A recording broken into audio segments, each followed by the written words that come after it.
नमस्कार मंडळी, आज माझ्या आहोंची फरमाईश होती शेवगा सूप बनव म्हणून.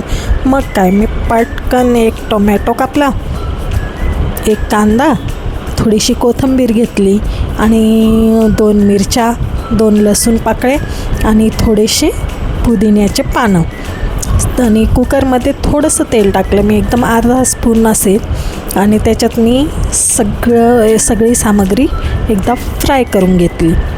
शेवगा, टोमॅटो, कांदा सगळं मिक्स करून एकदा तेलात परतून घेतलं आणि त्याच्यात मग 1 तांब्या पाणी टाकले. पाणी टाकून आता मीठ वगैरे काही नका टाकू, फक्त कुकरचं झाकण लावा, 2 शिट्या होऊ द्या.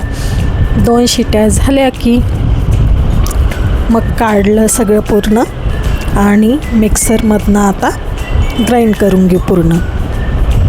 पूर्ण सामग्री आपण एकदा ग्राइंड करून घेतली का, गरम आहे अजून, पण तरी पण थोडंसं गार होऊ दिलं मी, मगच ग्राइंड केलं. आता ग्राइंड झाल्यानंतर चाळणीने आपण गाळून घेऊ पूर्ण. त्याच्यामध्ये मी काळी मिरी पावडर आणि चवीपुरता मीठ आणि चिली फ्लेक्स टाकलं आणि मिक्स करून घेतलं. पुदिन्यामुळे त्याला अजून वेगळीच टेस्ट येते. शेवगा सूप रेडी. आवडली तर नक्कीच लाईक, शेअर, सबस्क्राईब करा.